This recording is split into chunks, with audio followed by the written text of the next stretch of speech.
Bab pertama. Bunyi suara burung hantu yang bersaut-sautan dan gelapnya hutan tak menyurutkan langkah Marni untuk tetap melakukan ritual pesugihan. Tubuhnya yang hanya menggunakan kain jari kini dilapisi menggunakan kain mori. Tubuhnya diikat menyerupai pocong. Dan malam ini di depan sebuah makam keramat di dalam gua, dia mengikat perjanjian pesugihan Gondo Mayit. 00. 3 hari sebelumnya di kediaman Marni. Marno, kok bisa-bisanya dubojo wong kere? Sing digolet opo? Wong wedoan ya wokeh, kok malah milih sing ra jelas? Marno, kok bisa-bisanya punya istri orang miskin? Yang dicari apanya? Perempuan ya banyak kok malah milih yang tidak jelas. Suara sindiran dari Bu Surti mertuanya selalu terdengar setiap harinya. Marni yang sedang mencuci kangkung di sumur timba hanya diam saja. Suara mertuanya yang cempreng bak kaleng rombeng itu dia nikmati seperti alunan syair lagu dangdut kesukaannya. Walaupun kata-kata Bu Surti sering menusuk hatinya tapi dia bersikap masa bodoh. Asal suaminya selalu cinta sama dia. Sudah cukup bagi Marni untuk bertahan. Mah, kamu itu mbok ya sadar. Mending kamu itu cerai sama Marno. Kasian lo anakku. Gara-gara hidup sama kamu jadi kere. Bu, kalau sampean gak mau, aku jadi mantu ibu. Bilang sendiri sama Mas Marno suruh ceraikan aku. Marni yang sudah panas telinganya langsung masuk dan menutup pintunya. Heleh, dasar mantu radu sopan belas. Or berpendidikan koyo mantu kulian, wes nanti aku teh bilang sama Marno ben ceraikan koe mah. Halah dasar mantu gak punya sopan sama sekali tidak berpendidikan seperti mantuku yang lainnya. Sudah nanti aku mau bilang sama Marno suruh ceraikan kamu mah. Bu Surti malah teriak-teriak dari rumahnya yang hanya terpisah sumur tua. Marni langsung masuk kamarnya. Dia enggan melanjutkan masaknya. Suasana hatinya sedang kalut. Dasar mertua cerewet. Heran. Kada hari tanpa menggerutu. Mending kalau anaknya kaya.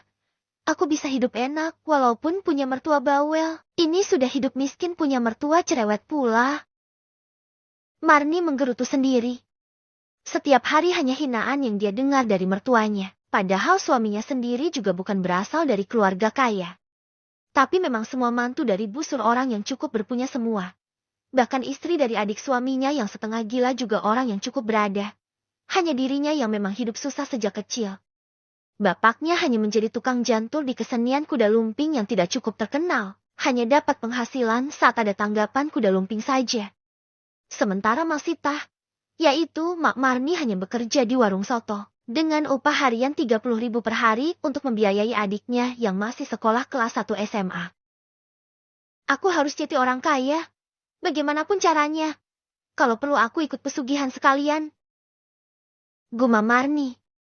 Tiba-tiba seperti ada angin yang terasa dingin bertiup ke wajahnya. Baunya sangat busuk, membuat Marni sedikit merinding. Bau apa ini? Kok baunya busuk sekali? Marni mencari-cari dari mana bau itu berasal. Namun dia tidak menemukan ada bangkai sama sekali. Sudah rumah jelek. Bau busuk pula.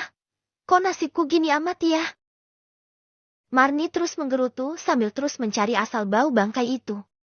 Di tengah-tengah kebingungannya mencari bau bangkai, tiba-tiba ada yang mengetuk rumahnya. Tok tok tok. Bunyi ketukan itu sangat keras dan juga cepat. Marni. Suara pintu diketuk cukup cepat oleh seseorang. Siapa sih ketuk pintu kenceng banget nggak tahu apa kalau pintunya sudah reot. Dengan langkah enggan dia membukakan pintu reot yang bisa hancur dengan satu kali tendangan saja. Lama banget buka pintunya. Itu loh suamimu. Suamiku kenapa Jo? Dada Marni langsung bergejolak dan perasaan was-was langsung menghinggapinya. Suamimu mendem Gondo Mayit Mar? Wes diobati gak mari-mari? Suami kamu kemasukan Gondo Mayit? Sudah diobati tidak sembuh-sembuh. Walah, aku bonceng motormu ya. Marni dibuat khawatir juga kesal dengan suaminya. Wes endang. Udah cepetan. Tak kunci rumahku Sekyo. Saya kunci rumahku dulu ya. Halah Mar, omahmu aing gak kena kisinya. Gak kena opo-opo teh, pakai acara dikunci. Wes endang. Halah Mar, rumahmu saja nggak ada isinya. Enggak ada apa-apanya pakai acara dikunci segala sudah ayo cepetan. Bahkan tetangganya pun sampai tahu betapa miskinnya keluarganya. Koe opo ngerti nenek neng enjero moku anak imais? Kamu apa tahu kalau di dalam rumahku ada emasnya? Yo nggak mungkin, ngimpi nenek koe dumas, wes sendang ojo kakean ngayal. Ya nggak mungkin, mimpi kalau kamu punya emas sudah cepetan jangan banyak ngayal. Dengan wajah kesal, Marni bergegas naik ke motor Kang Parjo yang sama bututnya seperti orangnya. Pikiran Marni sudah kalut dan jengkel dengan suaminya. Tadi pagi suaminya, Marno dan anaknya pamit mau lihat kuda lumping di lapangan desa. Padahal Marni sudah mencegah Marno. Namun Marno ngeyel tetap pengen lihat. Yang ditakutkan Marni, setiap kali Marno lihat kuda lumping pasti dia ikut kerasukan dan yang paling bikin repot, Marno selalu kerasukan gondo mayit. Kerasukan gondo mayit itu yang paling susah obatnya. Harus digotong-gotong, harus dinaiki banyak orang sampai posisi dia menekuk baru bisa disembuhkan. Begitu Marni sampai di lapangan benar saja. Suaminya sedang digotong 4 orang. Tubuh suaminya terlihat kaku seperti mayat. Walah mesake men bojoku jo. Wes awakuru. Dijagongi wong lemu-lemu ngono. Walah kasihan sekali suamiku Jo sudah badan kurus didudukin sama orang gemuk-gemuk begitu. Sing penting bojomu mari mah. Yang penting suamimu sembuh mah. Walah balungnya bisa tugeliku Jo. Walah tulangnya bisa patah itu Jo. Marni langsung berlari ke arah suaminya yang ternyata di sana sudah ada bapaknya. Bapaknya yang seorang tukang jantur kuda lumping sedang berusaha mengobati si Marno.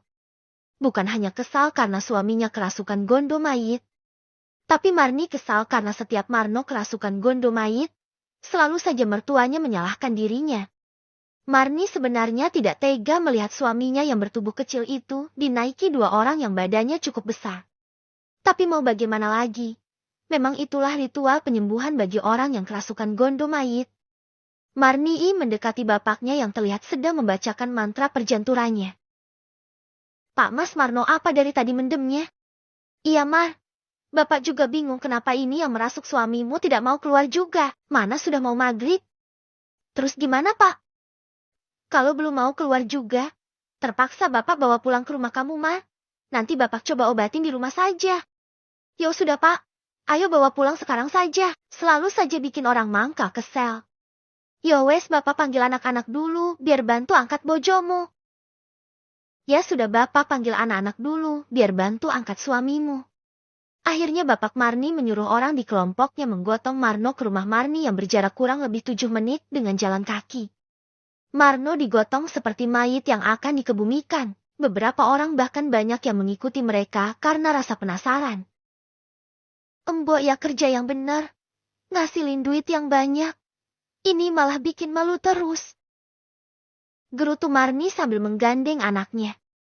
Begitu melewati rumah maknya yang memang dekat dengan lapangan Marni sengaja mampir buat nitipin anaknya. Mak, opo ti Ma? Kok teriak-teriak? Ada apa sih Ma? Kok teriak-teriak? Aku nitip Novia, Ma aku mau langsung pulang. Mas Marno kerasukan gondo mayit meneh. Aku nitip Novia Mak. Aku mau langsung pulang. Mas Marno kerasukan gondo mayit lagi.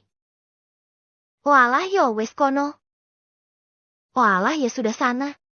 Untung anak Marni sangat penurut. Dia justru senang bisa menginap di rumah nenek dari ibunya yang sangat sayang dengannya.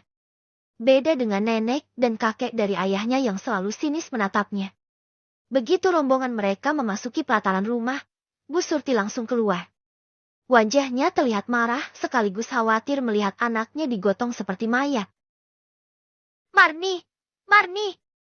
Kalau mau mendem itu kamu saja. Jangan anakku kamu suruh mendem. Suara busur meninggi membentak Marni. Marni yang biasa mendengar ocehan busur hanya diam saja tanpa memperdulikan. Bapak Marni menatap wajah putrinya kaget dan penuh tanya. Selama ini yang Bapak Marni tahu, mertuanya sangat baik, karena Marni selalu mengatakan seperti itu. Begini ini kalau nikah sama anaknya tukang jantur, anakku JTH. Sudah aku duga pasti kamu dulu dapetin Marno pakai pelet kan? Ngaku kamu Mar. Cukup Bu Surti. Suara Pak Yatno meninggi. Dia tidak terima anaknya dibentak-bentak padahal jelas-jelas bukan kesalahan Marni. Orang-orang yang mengantar Marno langsung pergi begitu melihat pertikaian mereka. Mereka tidak enak takut dikira ikut campur. Hele wong kere aja semua ngelawan aku. Iki omai anakku. Anakmu cuma numpang ngerti ora. Rumah reot sing meh rubuh ngene iki mbok banggak no. Rumah reot yang hampir roboh ini kamu banggakan. Yang penting ini rumah anakku. Aku nggak mau tahu. Anakku harus secepatnya sadar. Kalau enggak. Tatapan busur penuh ancaman. Kalau enggak apa, Bu? Mata Pak Yatno tak kalah sengit.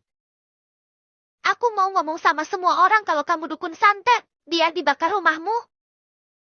Busur langsung keluar dari rumah Marni sambil membanting pintu belakang. Opo sabendina ngene iki nduk? Apa setiap hari begini nak? Marni yang tak kuat lagi menahan perasaannya menangis begitu saja di depan bapaknya. Ojo ngomong mak yo pak. Jangan bilang mak ya pak, tergambar jelas kesedihan di wajahnya. Kenapa kamu gak pernah bilang sama bapak? Atau sama makmu? Enduh? Marni gak pengin mas sama bapak kepikiran Marni. Pak, kamu itu anaknya bapak enduk. Bapak berhak tahu keadaan kamu di sini seperti apa. Maafin Marni, Pak. Marni nggak tega. Marni mengusap air matanya yang terus menetes. Bapak minta maaf ya, Enduk. Bapak belum bisa nyenengin kamu sama adekmu. Wes, Pak, nggak apa-apa. Yang penting sekarang sadarin Mas Marno ya, Pak. Mah. Suara Pak Yatno tampak serius. Dia menatap wajah anaknya ragu. Opo, Pak? Enggak, wes. Ojo ngaya aku penasaran deh, Pak. Jangan bikin aku penasaran, Pak. Ojo ngomong makmu yo. Jangan bilang mak kamu ya. Yo, Pak. Memang ada apa, Pak? Marni makin dibuat penasaran. Apalagi wajah bapaknya tampak serius. Apa kamu nggak pengin kaya? Yo pengin deh, Pak. Memang siapa orang yang nggak mau kaya, Pak? Yang jadi pertanyaan itu gimana caranya biar jadi kaya, Pak? Caranya pakai pesugihan enduk? Walah, nggak mau aku, Pak. Takut. Ya kalau pengen kaya, tapi yang cepat ya itu caranya enduk. Marni tampak terdiam memikirkan ucapan bapaknya. Memang pesugihan apa teh, Pak? Suaramu ojo seru-seru enduk. Nanti ada yang denger. Yo. Ya udah memangnya pesugihan apa teh, Pak? Pesugihan gondo mayit?